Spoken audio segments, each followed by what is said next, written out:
Assalamualaikum warahmatullahi wabarakatuh. Saya Syahla Tayakholik, NIM G002387 dari kelompok A7. Jadi, kali ini saya akan membahas tentang abdomen, rektum, dan peritoneum. Apa aja sih lapisan-lapisan dinding abdomen anterior dan posterior? Yang pertama, itu di lapisan yang paling luar terdapat kulit, lalu di bawahnya terdapat fascia superficialis yang terdiri dari fascia Kemper dan fascia Scarpa. Lalu setelah itu ada fascia profunda, dilanjut oleh lapisan musculi et aponeurosis.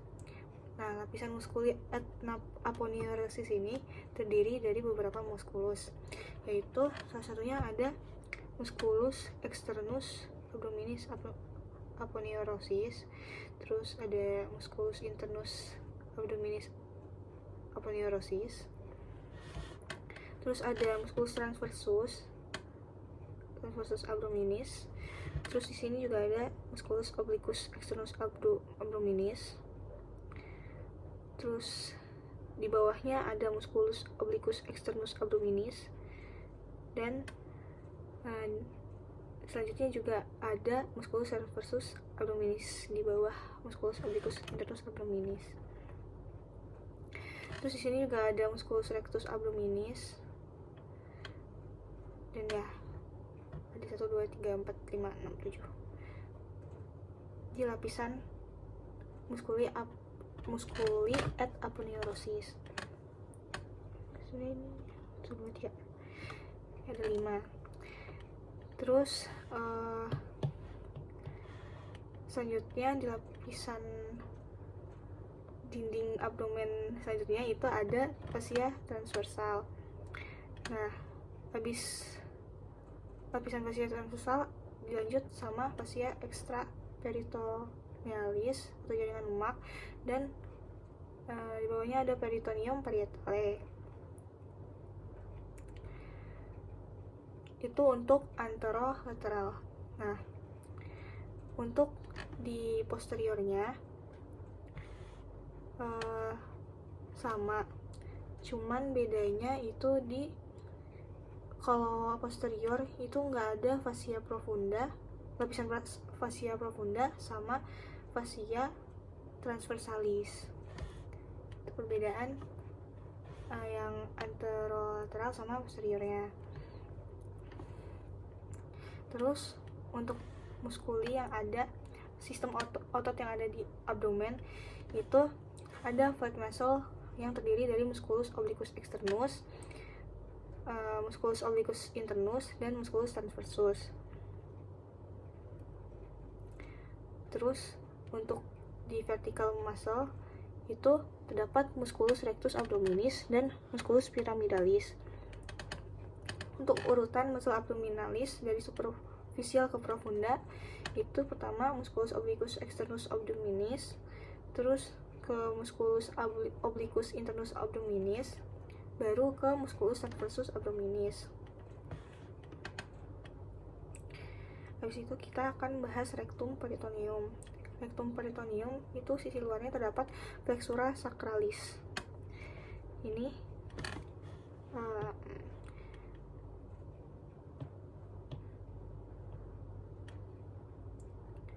dia ada di sini, flexura sacralis itu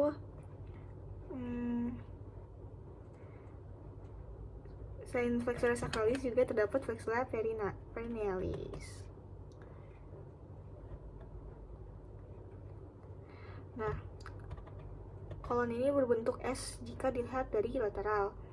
Nah, flexura anorektal ini membantu menjaga kontinuitas tinja melalui tonus otot puborectalis atau bagian dari levator ani, dan saat defekasi flexura menjadi tegak dan tinja bergerak ke anal-kanal. Sisi dalamnya itu tunika mukosa, terdapat lipatan-lipatan transversal yang disebut plicae transversalis recti atau Houston. Nah, di bawah lipatan ini rektum mengalami dilatasi membentuk ampula recti. Nah, ampula recti ini memiliki kemampuan untuk berelaksasi karena fungsinya untuk menerima dan menahan akumulasi massa tinja sampai tinjanya ini keluar saat buang air besar. Hal ini menjadikan ampula rekti sebagai elemen penting saat mempertahankan kontinensi tinja. Terus ke kanal analis. Nah, di kanal analis ini di permukaannya dapat dijumpai kolumna rektalis. Nah,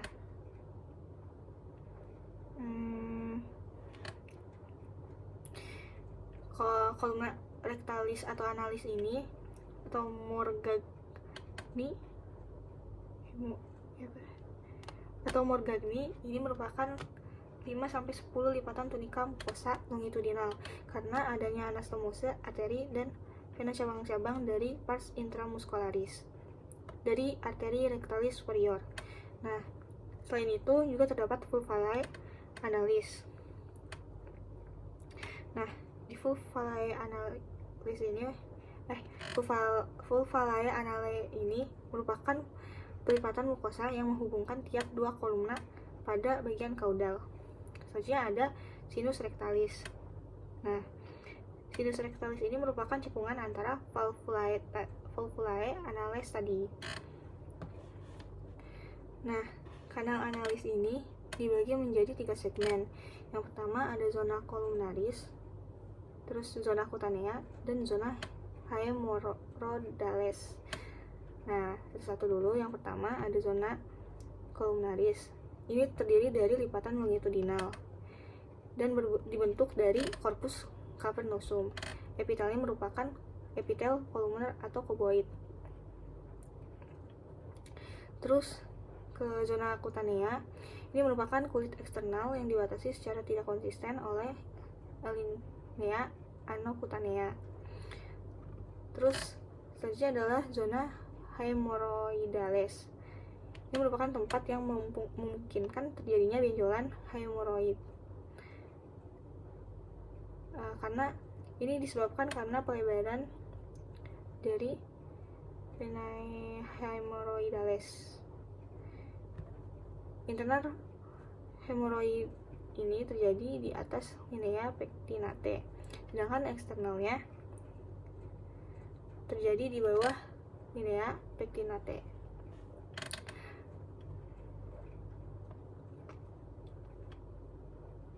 Otot-otot atau muskular yang ada pada kanal analis ini, terutama pada otot-otot sphincter, itu ada musculus sphincter ani internus. Ini selanjutnya ada sphincter ani externus. Terus ada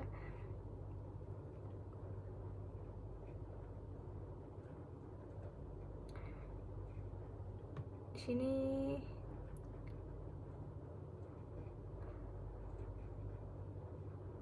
musculus puberectalis, kelihatan lupa. Terus ada musculus coragutor ani juga. Ya udah, ada 4 itu. Terus untuk vaskularisasi rektum dan anus itu dari arteriae, itu ada arteriae rectalis superior cabang A mesenterica inferior. Selanjutnya ada arteri rectalis media cabang A iliaca interna. Selanjutnya ada arteriae rectalis inferior cabang arteriae iliaca interna. Venanya adalah vena rectalis superior beranastomosis dengan vena rectanalis media et inferior yang akan bermuara menuju ke vena porta hepatis. Pada anal kanar, drainase vena yang terletak di atas linea pectinate akan bermuara ke vena porta, sedangkan drainase di bawah linea pectinate akan bermuara ke vena cava inferior. Ini diinovasi sama yang simpatisnya nervus plancolumbalis, dan di parasimpatisnya itu ada nervus splanchnici pelvic atau erigentes.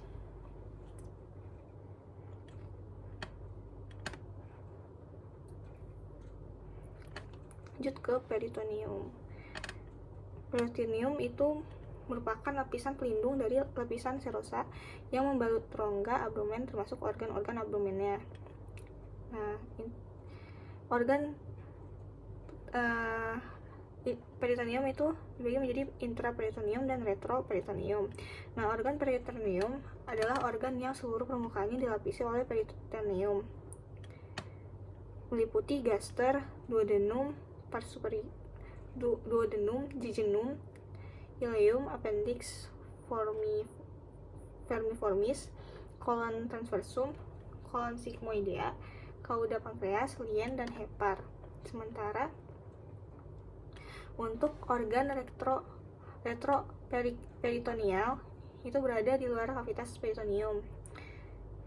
Ini meliputi suprarenal gland, aorta, duodenum kecuali part superiornya, terus pankreas kecuali cauda, ureter, colon ascendens et descendens, kidney, esophagus, dan rectum.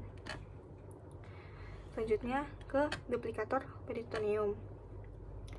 Duplikator peritoneum itu merupakan dua lapis peritoneum. Jadi peritoneum ada dua lapis. Dan jadi mesenterium dan omentum minus terdiri dari dua lapis peritoneum. Nah, itu. Tapi kalau omentum maius itu terdiri dari 4 lapis peritoneum. Ini terbagi menjadi 3, yaitu ada mesentri, omentum, dan ligamentum peritonei.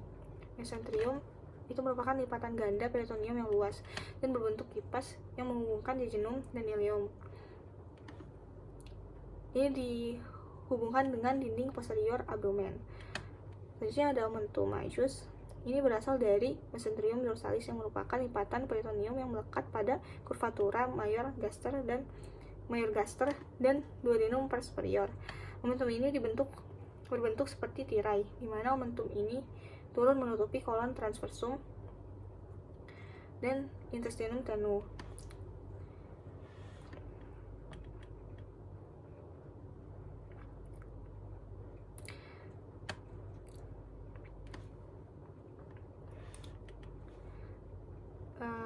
Selanjutnya ligamentum peritonei. Di ligamentum peritonei di sini ya. Masih di sini. Itu fungsi untuk melekatkan antara organ ke organ lain ataupun ke dinding posterior abdomen dan dapat membentuk bagian dari omentum. Ligamentum tersebut adalah hepar dan gaster. Hepar ini meliputi ligamentum falciform, ligamentum hepatoduodenale, dan ligamentum gastrohepatica. Sedangkan yang gaster itu meliputi ligamentum gastroplenica, ligamentum gastrosplenica, dan ligamentum gastrocolica. Terus di sini terdapat omental bursa. Di sini omentum bursanya. Terusnya ada juga greater omentum. Greater omentum di sini, kan? Nah, nanti di antara gaster sak atau omental bursa dan greater omentum ini nanti dihubungkan oleh foramen. Foramen itu adalah omental foramen atau of Winslow.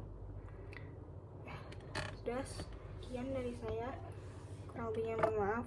Assalamualaikum warahmatullahi wabarakatuh.